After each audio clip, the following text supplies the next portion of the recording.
Você ouve agora Na Estrada com Rádio Idefran. No 18º Congresso Estadual de Espiritismo, pergunta: novas traduções bíblicas devem ser aceitas?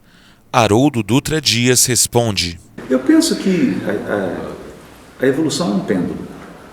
Então, toda vez que você vai para um excesso, uma força te leva para o outro extremo, até que a gente aprenda a encontrar o equilíbrio.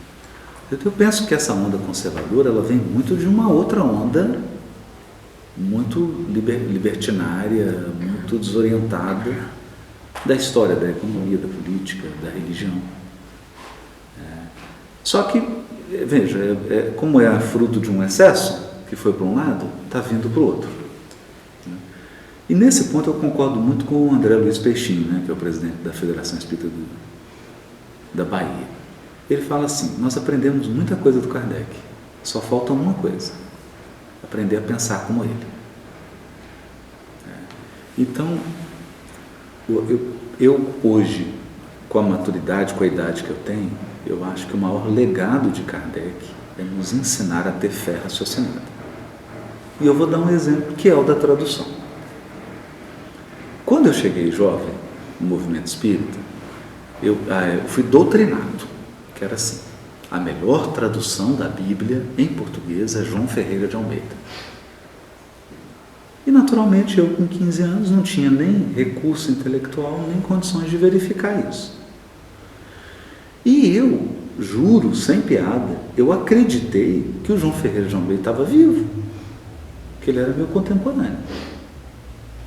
Quando eu comecei a estudar essa questão de tradução bíblica, eu descobri que ele morreu em 1680. E consegui o original da tradução do João Ferreira de Almeida, que foi feita em português de Dom Diniz. É um português mais arcaico do que o português que Pero Vaz de Caminha escreveu a carta, nos primeiros momentos aqui do Brasil. Aí eu pergunto: qual brasileiro conseguiria ler a tradução de João Ferreira de Almeida da Bíblia?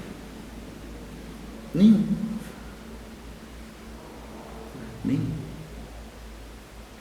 Aí a pessoa fala: nossa, mas eu achei, porque eu estou com o João Ferreira de Almeida aqui, revista.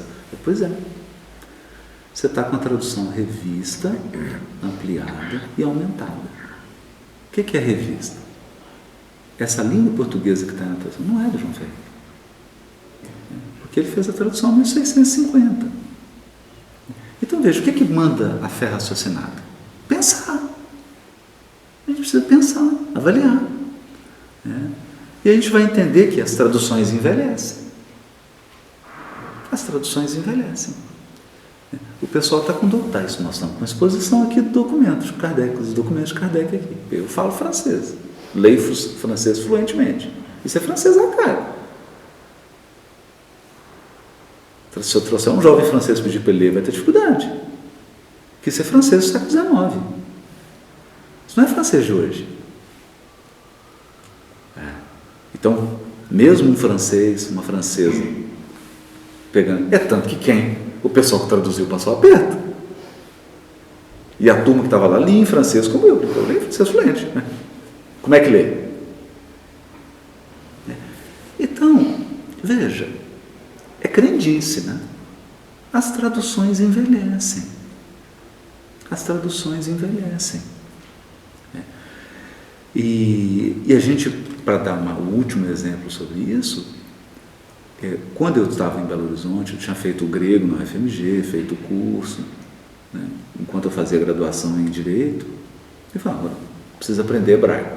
Eu vou fazer hebraico na sinagoga de Belo Horizonte, procurei o rabino, a rabina Lanati. Não, tem uma frequentadora aqui, a professora Grace, ela vai te dar aula. Eu falei: professora Grace. E comecei a aprender, Shalom, Bevakashá, Toda Rabá, por favor, obrigado. E achando que eu estava. Falei: nossa, professora, depois de um ano de aula de hebraico, eu falei: agora eu quero ler a Bíblia. Eu falei assim: não lê a Bíblia?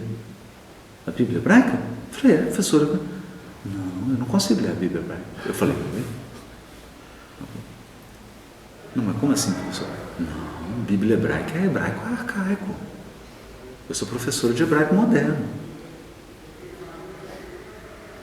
Então, para ler o Velho Testamento, eu tive que fazer um curso online de Israel, de hebraico bíblico. Hebraico bíblico. Ok, aí você vai para o hebraico bíblico.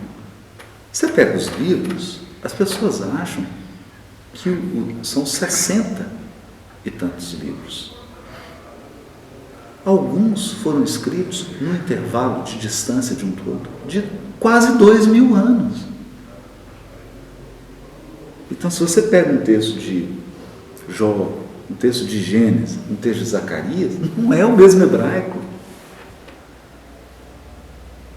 Porque é como você pegar um texto hoje escrito numa coluna de um jornal e pegar a carta de Pedro Vaz de Caminha. Veja, tem 500 e poucos anos só de distância. O que aconteceu? A língua evoluiu. Resumo. Nós precisamos raciocinar. Nossa fé tem que ser raciocinada. A gente tem que pensar sobre as coisas. E tem que conhecer a fundo. Traduções envelhecem. Meus filhos hoje não conseguem ler os romances de Emmanuel, porque aquele português é um português da década de 40.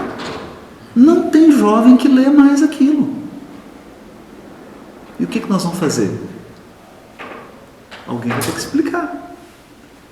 E digo mais, daqui 200 anos, as pessoas os brasileiros só vão conseguir ler a obra de Chico Xavier se tiver uma tradução. Não vão conseguir ler. Kardec, então, já está acontecendo isso.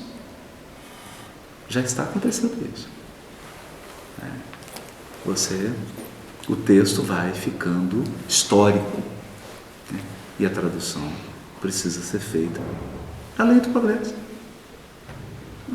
Eu não sei se daqui 500 anos nós vamos estar falando português, será? Então é isso, sabe? Nós espíritas precisamos aprender com o nosso codificador. Fé raciocinada. Use a sua razão. Investigue. Olhe para os fatos. Menos opinião, mais conhecimento. Esse foi Na Estrada com Rádio Idefran, no 18º Congresso Estadual de Espiritismo.